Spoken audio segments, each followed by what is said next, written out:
Question है कि दो कॉइल्स जो हैं ए एंड बी, उनको parallel to each other place किया है without touching each other. Coil A में कुछ करंट चल रहा था, से क्लॉकवाइज करंट था। उसका फील्ड जैसे बनाया हमने राइट को, मैग्नेटिक फील्ड का डायरेक्शन राइट को होगा, और वो फ्लक्स बनाएगा कॉइल बी के साथ एसोसिएटेड, डायरेक्टेड टूवर्ड्स राइट। ए वाले करंट को अगर इंक्रीज कर दी, क्वेश्चन है करंट इंक्रीज होगा तो फिर जो कॉइल बी है उसका मैग्नेटिक फ्लक्स भी इंक्रीज होगा this way, right hand side. तो इंड्यूस करंट का मैग्नेटिक फ्लक्स फिर उल्टा होना चाहिए, बढ़ते हुए को कम करना है, लेंज़ लॉ। तो इंड्यूस करंट का फील्ड लेफ्ट को आना चाहिए, उसके लिए करंट की डायरेक्शन जो है ना वो ए के अपोजिट होनी चाहिए। दो करंट्स पैरेलल अगर अपोजिट डायरेक्शन में चलेंगे तो फोर्स लगेगा, repulsion.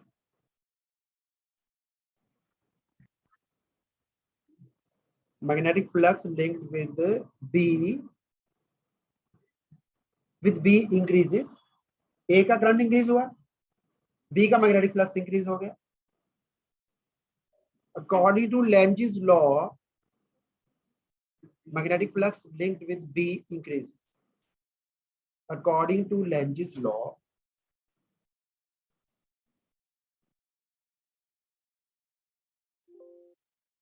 the current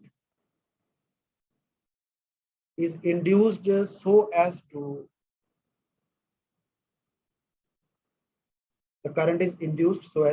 oppose this increase in magnetic flux. So as to oppose the increase in magnetic flux.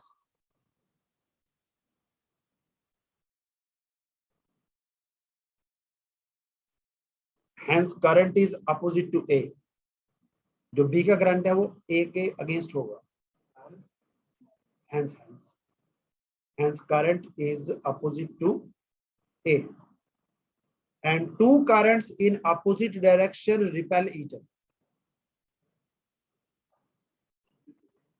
And two currents in opposite direction repel.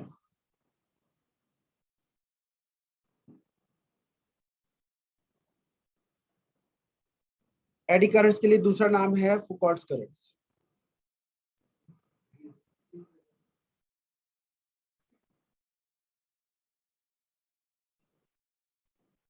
तो जब भी कोई मेटेलिक शीट या मेटेलिक ब्लॉक, 2D ऑब्जेक्ट या 3D object, line नहीं चाहिए, wire नहीं चाहिए, मेटल की शीट या मेटल का ब्लॉक, उसको अगर चेंजिंग मैग्नेटिक फील्ड में रखेंगे ना तो उसमें बहुत सारे करंट चलने शुरू हो जाते हैं, उनको ही बोलते हैं एडी करंट। और लेंज़ लॉ के अकॉर्डिंग ये भी अपने कॉज को अपोज करेंगे।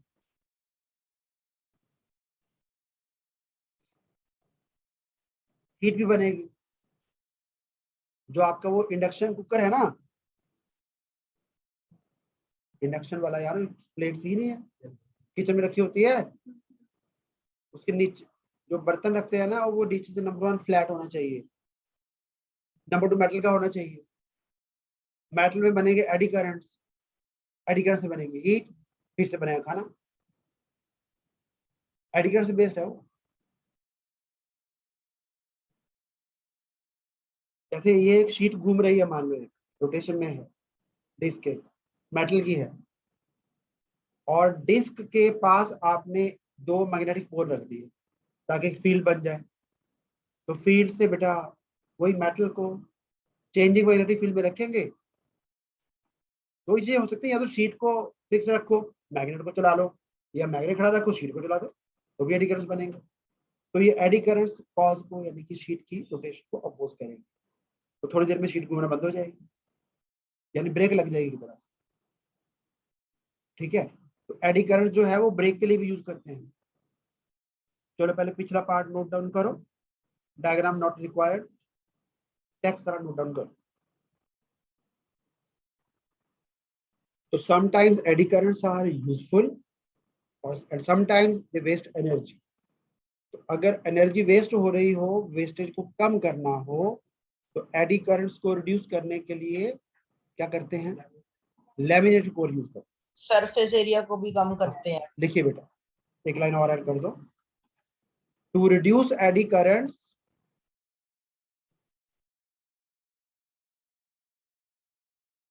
to reduce eddy currents we must laminate the core. Laminate का मतलब है कोर को ना ऐसे बेटा कई सारी ना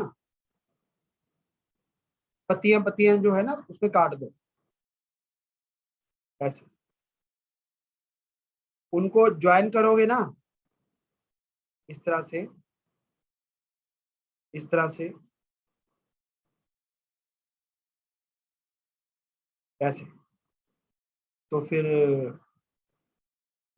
ये चीज बन जाएगी। फिर से उनको पत्तियां पत्तियां जोड़ लो ना, उनको वापस इकट्ठा कर लो।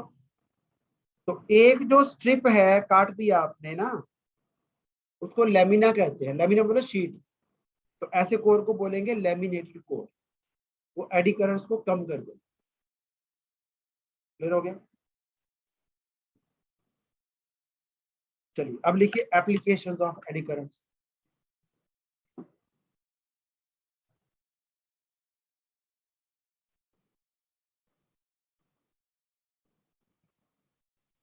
Applications of eddy currents. Number 1 लिखो जी, इलेक्ट्रोमैग्नेटिक ब्रेकिंग, BRAKING।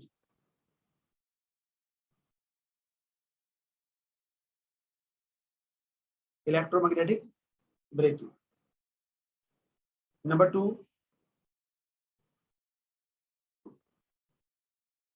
वो जो क्वेश्चन था ना कि ट्यूब के अंदर एक मैग्नेट को छोड़ दें तो वो धीरे धीरे नीचे को आता है। ट्यूब के अंदर एक मैग्नेट को ड्रॉप कर दें तो वो धीरे धीरे नीचे आता है।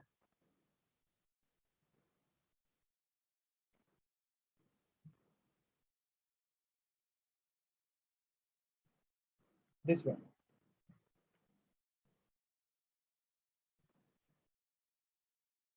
मैग्नेट को अगर छोड़ देना इसके अंदर तो मैग्नेट जो है वो धीरे धीरे नीचे को आता है।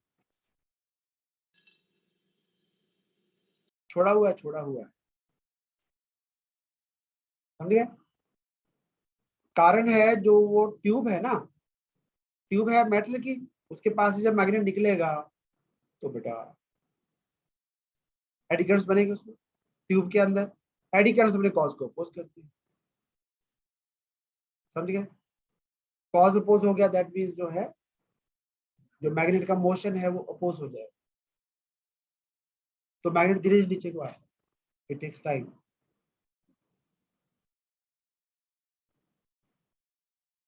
चलो ये क्लियर हो गया आपको? ये जो शीट थी ना पूरी के पूरा ब्लॉक था, इसको काट के ना ऐसे छोटे छोटे पीस कर देने हैं, जैसे ब्रेड के स्लाइस बनाए होते हैं, उसको बोलते हैं लैमिनेटेड कोर। ऐसा होता है बेटा, ये देखो इस तरह शीट शीट काट देनी काफी सारी ना उसकी। चलो नंबर 2 लिखो। अब नंबर थोड़ा चेंज हो सकते हैं, अब नंबर 2 लिखो। अब when a magnet is dropped into a copper pipe, इसको छोड़ दो। when a magnet is dropped into a copper pipe,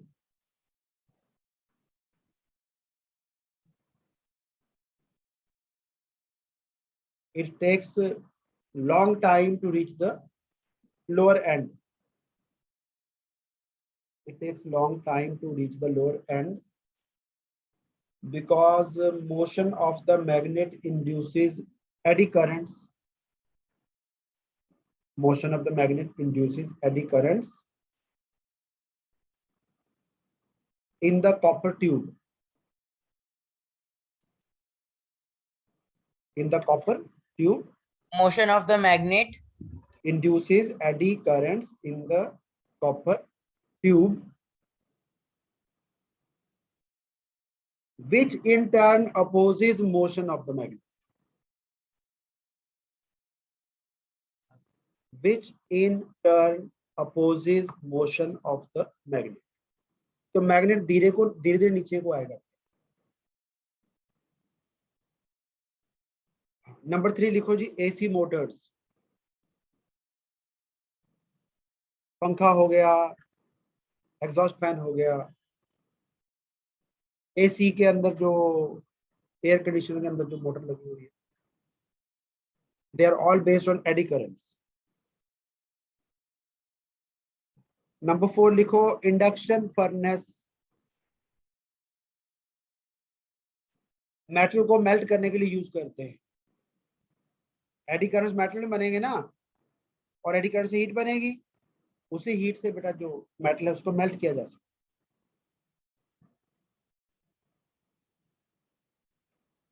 induction break आपने लिख लिया ना, लिख लिया आपने, इलेक्ट्रोमैग्नेटिक ब्रेकिंग।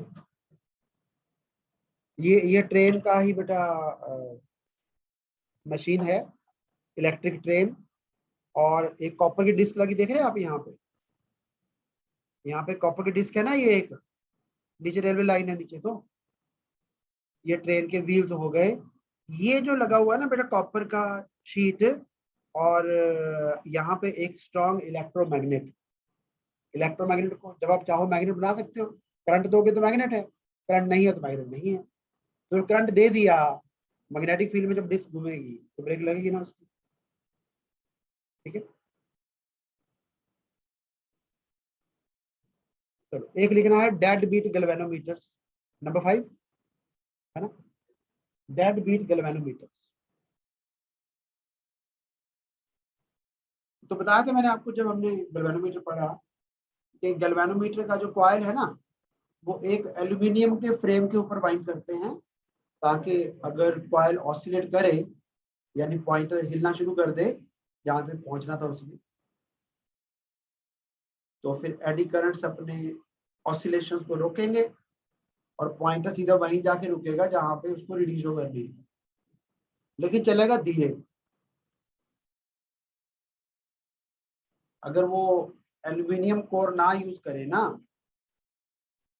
तो पॉइंटर उठता तो एकदम से ऊपर को, बट उठ के ना यहाँ जाके यू यू करना शुरू कर देता है, ऑसिलेट, क्योंकि हम नहीं चाहेंगे। अगर एल्यूमिनियम फ्रेम के ऊपर वाइड किया हमने कॉइल को, तो अगर कॉइल ऑसिलेट करेगी तो फिर वो फ्रेम भी ऑसिलेट करेगा मैग्नेटिक फील्ड में। मैग्नेटिक फील्ड में मेटल ऑसिलेट करेगा तो उसमें एडी करंट्स बनेंगे। तो इसमें क्या है, चलती तो सुई धीरे धीरे है, पर यहाँ जाके रुक जाएगी, ऑसिलेट नहीं करेगी। तो ऑसिलेट करने को बोलते हैं बीट्स। तो जो ऑसिलेशन इसकी डेड हो गई उसको डेड बीट, समझे। तो डेड बीट गैल्वेनोमीटर, ये नजर आ रहा है आपको, ये कॉइल है बेटा, ये वाली ना, और ये जो व्हाइट सा नजर आ रहा है ये एल्यूमिनियम का फ्रेम है।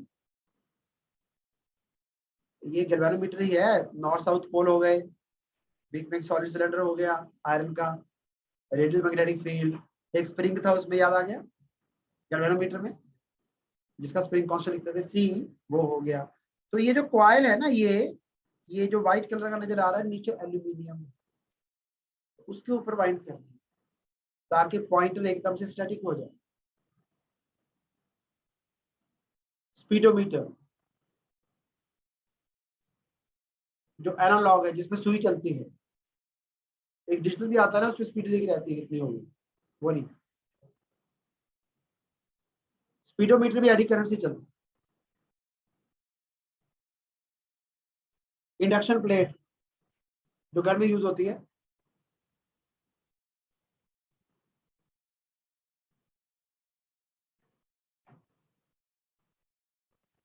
इंडक्शन प्लेट लिखिए बेटा, ये वाली है। आपने बर्तन भी नोट किया होगा, नीचे से थोड़ा सा वो उस पे डॉट डॉट डॉट लगे होते हैं, वो डॉट्स जो है वो एल्यूमिनियम के हैं। एल्यूमिनियम इज गुड कंडक्टर, तो ज्यादा एडी करंट्स बनेंगे, ज्यादा हीट बनेगी। तो ये वाला लेना चाहिए, यानी रिकमेंडेड है। सिंपल बर्तन के कंपेरिजन में ये वाला बेटर। चलो page number 183, question number 12। Sir number 1 कौन सा था?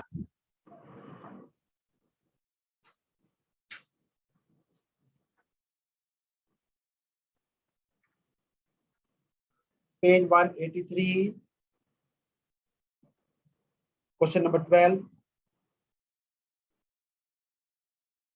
Eddy currents are produced in any metallic conductor when magnetic flux is changed around it. Correct है। जैसे मैं चेंज करो। Electric potential determines flow of charge. भी करंट किधर को जाएगा, वो तो करंट इलेक्ट्रिसिटी का पॉइंट है। वो current flows from higher potential to lower potential. ठीक है, तो बी ऑप्शन आएगा।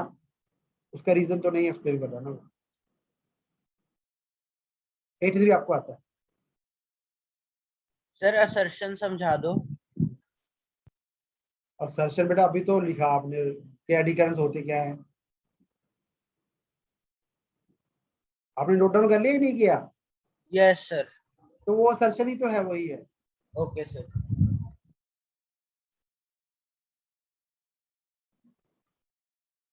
एडी करंट्स की डेफिनेशन ही यही है।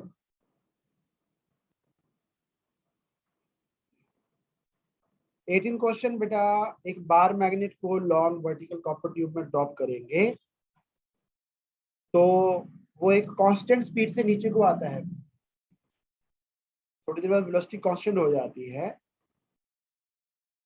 और ट्यूब को अगर गर्म करेंगे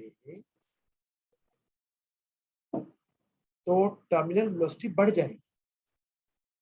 गर्म करने पे मेटल्स के रेजिस्टेंस को क्या होगा, इंक्रीज होगा। रेजिस्टेंस बढ़ेगा तो एडी करंट कम होगा, है ना। एडी करंट कम होगा तो जो मैग्नेट को अपोजिशन मिल रहा था वो भी कम हो जाएगा। तो यानी जो स्पीड है ना, डाउनवर्ड फोर्स जो है वो ज्यादा रहेगी तो स्पीड बढ़ जाएगी। Reason, terminal velocity depends on eddy current produced in the bar magnet. Bar magnet में थोड़ी बने एडी करंट, एडी करंट तो कॉपर ट्यूब में बने। ठीक है, एडी करंट तो ट्यूब में बन रहे हैं ना कि मैग्नेट में। तो रीजन गलत हो गया, असर्शन सही है। ठीक है, सी सी सी असर्शन ठीक है, रीजन गलत हो गया। 12th का तो ए है। नहीं नहीं, ए नहीं बेटा, B B B for Bombay. जो रीजन लिखा हुआ है ना वो तो करंट इलेक्ट्रिसिटी का फैक्ट है कि current flows from higher potential to lower potential. 18 का सी है। 18 का सी।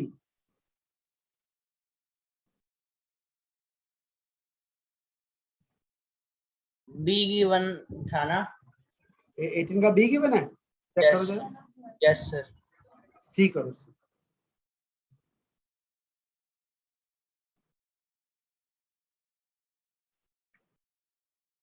चलो नेक्स्ट है topic of self inductance. Inductance word जो है इंड्यूस से ही बना है, नो डाउट। सेल्फ मतलब अपना। अगर किसी कॉइल का अपना ही करंट चेंज होने के कारण उसके क्रॉस वोल्टेज इंड्यूस हो जाए तो फिनोमिनन को बोल रहे हैं सेल्फ इंडक्टेंस। यानी जो इंडक्टर है ना वो ये नहीं चाहता कि मेरे थ्रू जो पास हो रहा करंट है, एक सॉलिनॉइड है ना, वो ये नहीं चाहता कि करंट में चेंज आए। वो चाहता जितना चल रहा है उतना चलता रहे, या अगर जीरो था तो जीरो ही रहे। अगर करंट में चेंज आया तो जैसे एक सॉलिनॉइड है, सॉलिनॉइड में आपने बैटरी लगाई है एक, ठीक है। जैसे ही आप स्विच को ऑन करेंगे ना, पहले यहाँ पे करंट था नहीं, अब यह करंट शुरू हो गया, करंट में चेंज आया तो यहाँ पे मैग्नेटिक फील्ड भी बन गया। फिर फील्ड है तो फ्लक्स भी है, तो मैग्नेटिक फ्लक्स का चेंज होगा फिर ईएमएफ इंड्यूस होगा, और इंड्यूस्ड ईएमएफ अपने कॉज को अपोज करता है। तो कॉज यहाँ पे क्या था, करंट का बढ़ना, जो कि पहले जीरो था, स्विच ऑन नहीं किया आपने, पहले जीरो करंट था, करंट बढ़ गया तो करंट के बढ़ने को भी अपोज करता है, करंट के घटने को भी अपोज करता है। जैसे वो प्लस वन में था ना, force and laws of motion, है ना। हर चीज ये चाहती है कि अगर खड़ी है तो खड़ी रहे, अगर चल रही है तो चाहती चल रहे। स्कूटर चलाते टाइम हम मतलब पेरेंट्स जो है ना वो बार बार बोलते तेज मत चलाना, तेज मत चलाना, क्योंकि तेज का मतलब स्पीड आपकी ज्यादा होगी। अगर स्कूटर खुदा ना खास्ता किसी चीज में फंस गया या टक्कर हो गई तो स्कूटर तो रुक जाएगा। अब स्कूटर में सीट बेल्ट तो होती नहीं है, तो बंदा थोड़ी रुकेगा। स्कूटर की तो ब्रेक है, बंदे की ब्रेक कहाँ है? कहाँ है? वो कहते हैं ना वो इतनी जोर से चला रहा था वो तो ओ जाके गिरा। ओ जाके गिरा का मतलब हम उसको वो लॉन्ग कर देते हैं, ओ को भी बहुत दूर जाके गिरा वो, क्योंकि इनर्शिया ऑफ मोशन। इंडक्टर का भी यही काम है, ये है इनर्शिया ऑफ मोशन और इंडक्टेंस है इनर्शिया ऑफ इलेक्ट्रिसिटी। ये भी नहीं चाहता कि करंट चेंज हो। लिखा हुआ है यहाँ पे एक लाइन, physically self inductance acts as inertia. Inertia का ही रोल प्ले करता है, ये करंट को चेंज होने से रोकता है, अपोज करता है। फॉर्मूले हैं कुछ, मैग्नेटिक फ्लक्स जो सोलेनॉइड के साथ लिंक अप होगा phi, that is proportional to current passing through it, साथ में कांस्टेंट एल, एल को ही बोलते हैं सेल्फ इंडक्टेंस। और अगर ये करंट चेंज हुआ तो कितना ईएमएफ इंड्यूस होगा, उसके लिए d phi by d t, ये फॉर्मूला है। Rate of change of flux is induced EMF. अच्छा, एल जो फ्लक्स का यूनिट है वो बेटा वेबर है, उसको करंट यानी एम्पियर से डिवाइड करेंगे, वेबर पर एम्पियर को हेनरी बोलते हैं, ऐसा यूनिट है। तो इंड्यूस्ड ईएमएफ निकालना, इसको डिफरेंशिएट कर लो विद माइनस साइन, तो ये आ जाएगा। तो न्यूमेरिकल में ये भी यूज होगा। और एक स्ट्रेट सोलेनॉइड की सेल्फ इंडक्टेंस, डेरिवेशन नहीं करेंगे, अब सिर्फ फॉर्मूला लिखना। स्ट्रेट सोलेनॉइड की जो सेल्फ इंडक्टेंस है वो होगी mu naught number of turns per unit length का स्क्वायर। स्मॉल एन था ना, टोटल टर्न्स बाय लेंथ इसको बोलते हैं। अगर टोटल टर्न्स की फॉर्म में लिखना है तो एन स्क्वायर बाय एल कर लो इनटू एरिया। एरिया मतलब ये जो सोलेनॉइड है ना उसका पाई आर स्क्वायर कर देना, सर्कल का एरिया, एक टर्न का एरिया। ये तब है अगर बीच में कोई कोर ना हो, लेकिन अगर आपने बीच में एक आयरन रॉड इंसर्ट कर दी,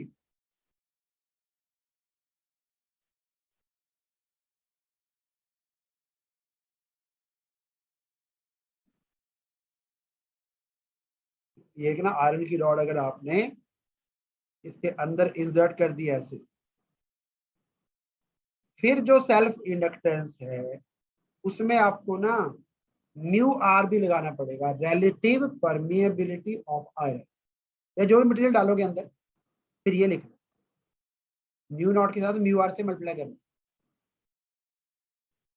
कोर अगर है, कोर नहीं है, खाली है, तो फिर ऊपर वाला फॉर्मूला। चलो अब जरा नोट डाउन करो पहले। सेल्फ इंडक्टेंस में अपना ही करंट चेंज होने से अपने क्रॉस वोल्ट इंड्यूस हो गए।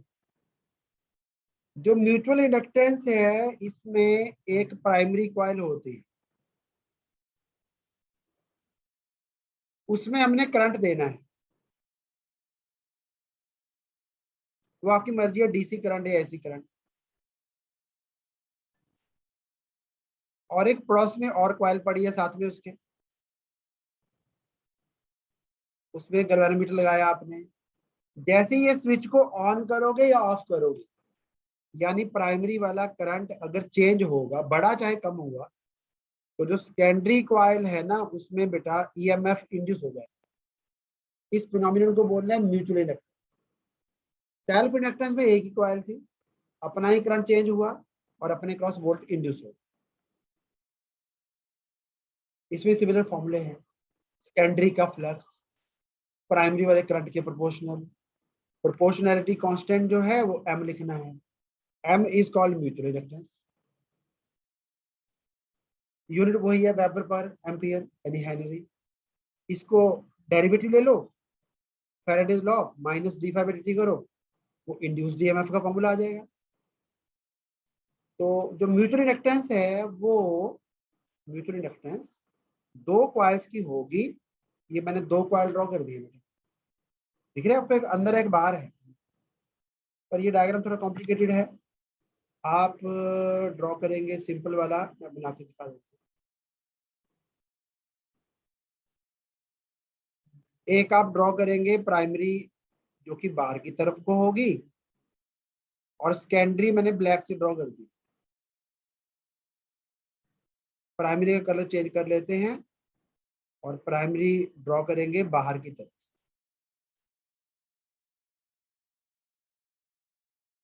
ऐसे वाला बना लोगे डायग्राम?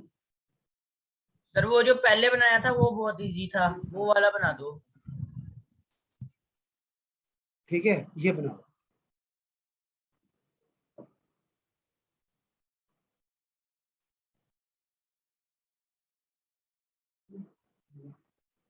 ये रेड वाली जो है ना, ये प्राइमरी है। इसके टर्न्स हैं टोटल N1, और जो अंदर वाली कॉइल है ब्लैक वाली वो है सेकेंडरी N2। लेंथ यहां भी L ले लेना। ऐसे तो बना लोगे, है ना? तो और मैग्नेटिक सॉरी जो म्यूचुअल इंडक्टेंस है दोनों कॉइल्स की, ये मैंने इकट्ठा लिख दिया, विद कोर लिख दिया मैंने, mu R into mu naught. अगर कोर नहीं हुआ तो म्यू आर हटा देना। दोनों के टर्न्स का प्रोडक्ट N1 इंटू N2, उसमें था N स्क्वायर, पिछला फॉर्मूला था N स्क्वायर, इसमें भी स्क्वायर ही है, बट इसमें दोनों के टर्न्स का product N1 into N2 by L। और एरिया ना ध्यान देना बेटा, सेकेंडरी वाला एरिया, सेकेंडरी की रेडियस R1 है, पाई R1 स्क्वायर, या R S स्क्वायर कर लो, ज्यादा आसान रहेगा, सेकेंडरी की रेडियस का स्क्वायर। लेकिन ये तभी है अगर दोनों कॉइल एक दूसरे के अंदर डाली हुई, दोनों कॉइल्स एक दूसरे के अंदर हैं ऐसे, उस केस में अगर आप कहते हो कि हमने ना ये जो ब्लैक वाली कॉइल है ना, वो यहां से थोड़ी सी दूर हटानी है, आप कहते हो कि ब्लैक वाली कॉइल को इधर ले जाओ, थोड़ा दूर ले जाओ, फिर म्यूचुअल रिएक्टेंस चेंज हो जाएगी, कम हो जाएगी, फिर और दूर कर दोगे और कम हो जाएगी, और कम हो जाएगी, और कम हो जाएगी। तो इसको अगर प्राइमरी के बिल्कुल बीच में रखोगे, उस केस में बेस्ट म्यूचुअल रिएक्टेंस मिलती है।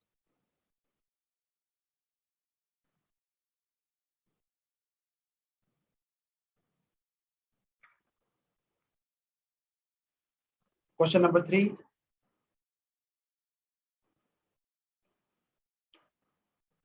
a rectangular coil of 20 turns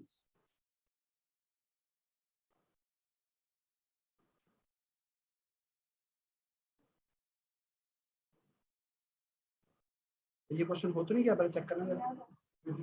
हो चुका है ना, हो चुका है। 7th क्वेश्चन पे,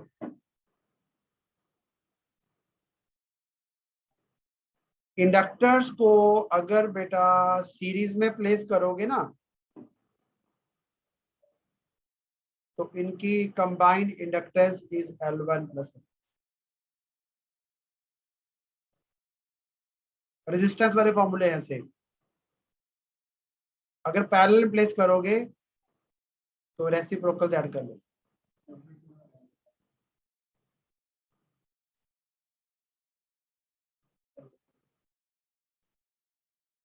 ठीक है, कौन सा आएगा आंसर? L/2, सीरीज में हो गए 2L आ जाएगा। चलो क्वेश्चन नंबर 6 देखो बेटा,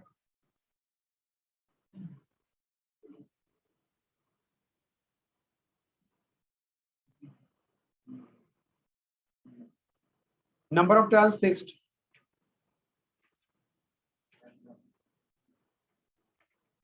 L और A को डिसाइड करना है।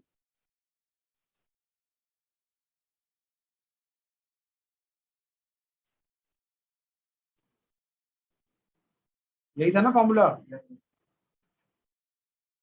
तो L को डिक्रीज करो, A को इंक्रीज कर लो।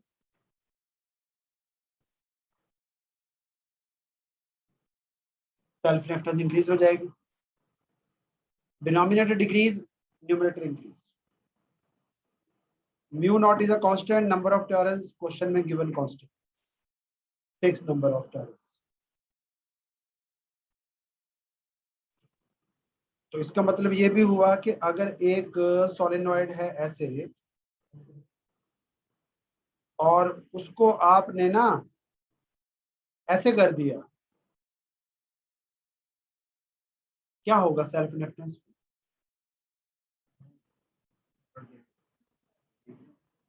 तो ये कम कहाँ हो, एल कम हो गया, नंबर ऑफ टर्न उतना ही है, एरिया भी हर टर्न का उतना ही है। B option. जैसे पेन वाला स्प्रिंग होता है अपना, वो क्लच पेन वाला स्प्रिंग को प्रेस कर दे तो लेंथ कम होगी बस, बाकी सब कुछ सेम रहेगा, वो इंक्रीज हो जाएगा।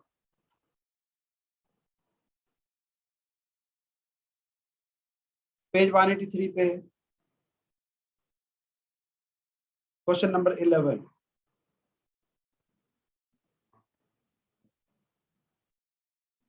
Self inductance is called inertia of electricity. Correct है।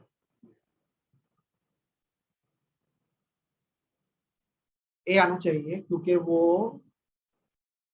चेंज इन करंट को अपोज करता है, जो मैकेनिकल इनर्शिया है वो चेंज इन मोशन को अपोज करता है। ए ऑप्शन है। सर। हाँ जी, सर फर्स्ट क्वेश्चन में कौन सा फॉर्मूला लगेगा? हेडिंग तो ऊपर आई है, म्यूचुअल रिएक्टेंस का लगना है। हाँ, क्या आएगा? E equal to M d i by d. तो करंट में कितना चेंज आया? 3 एम्पियर का चेंज। 3 एम्पियर करंट जीरो हो गया, तो चेंज इज 3। कितने टाइम में आया और वोल्ट कितने इंड्यूस हुए?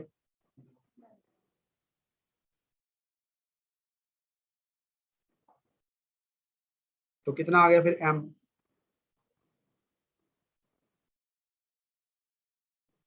ठीक है,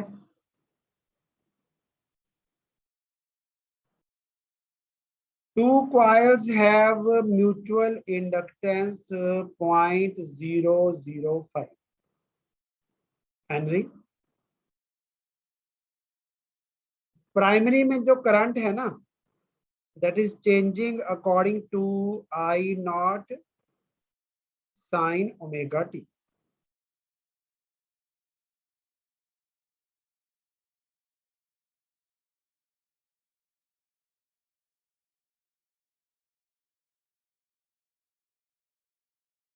साइन का वैसे होता है, तो maximum current is 10 ampere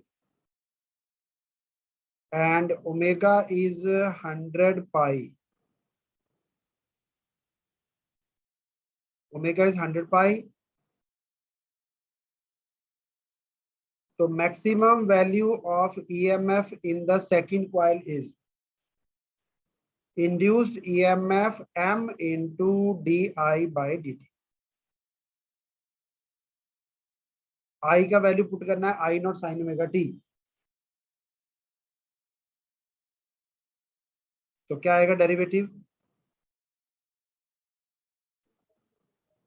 into omega, ये आएगा।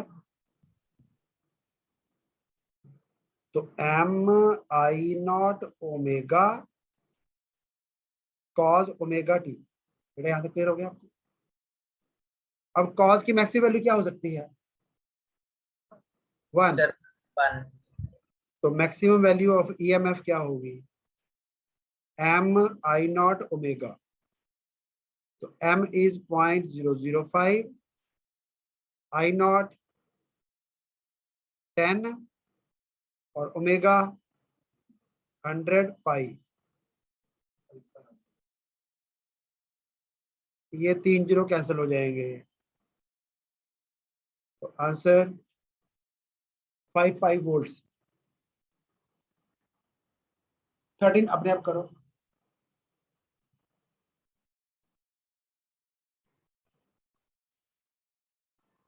थर्टीन में assertion is correct and reason is wrong।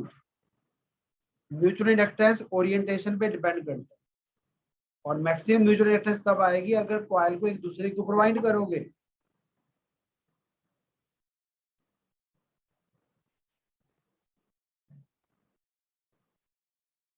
चलिए, अब एक क्वेश्चन आता है कि एसी को हाई वोल्टेज पे क्यों ट्रांसमिट करें, यानी वो डैम से लेके आते हैं इधर को हम, वो 11,000 66,000 वोल्ट क्यों लेके आते हैं, जब घर में तो 220 चाहिए। ठीक है, उसके पीछे अब क्या है प्रिंसिपल, पावर होता है V into I, power equal to V into I. किसी भी इंडस्ट्री की, किसी भी सिटी की पावर रिक्वायरमेंट होती है कि कितने मेगावाट चाहिए आपको, तो लेट अस से 22 मेगावाट ऑफ हमें पावर चाहिए। मेगा मतलब 10 पावर 6 लगेगा, साथ में 6 जीरो आएंगे। तो मेथड नंबर 1, अगर उस पावर को आप 220 वोल्ट पे लेके आते हैं, पावर इक्वल टू वी आई, अगर आप V को 220 पुट कर देते हो तो करंट जो है वो 1 लाख एम्पीयर हो जाता है। उसी पावर को अगर आप लेके आते हो 2,20,000 वोल्ट पे, तो करंट सिर्फ 100 एम्पीयर रह जाएगा। और जो लाइन है ना बेटा डैम से लेके सिटी तक, that line is quite long, उसका भी कुछ रेजिस्टेंस होता है, तो रास्ते में काफी energy I square into R इस फॉर्म में लॉस हो जाए। तो जिस चीज का स्क्वायर आ रहा है और वो हमें तंग कर रहा है, लॉस तो तंग कर रहा है, लॉस थोड़ी होना चाहिए। तो आई को कम करो, अगर आई डबल हो गया तो करंट का लॉस 4 गुना हो जाएगा। आई अगर 10 हो गया 10 टाइम्स, तो करंट का लॉस 100 टाइम्स हो जाएगा। तो आई हमें रिड्यूस करना है, तो आई रिड्यूस करने का तरीका क्या है, वोल्टेज को इंक्रीज करो। उससे जो बाखरा डैम से लेके हमारे सिटी तक लाइन आती है ना, उसमें जो एनर्जी का लॉस होगा वो लॉस कम हो जाएगा, और कम मतलब काफी कम हो जाएगा जिसको बोलते हैं। इसलिए एसी पावर को ट्रांसमिट करना है हाई वोल्टेज पे। कौन सा रीजन ठीक है इनमें से? सेकंड।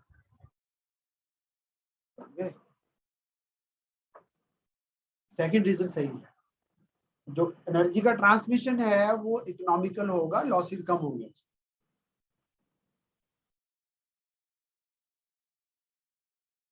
चलिए।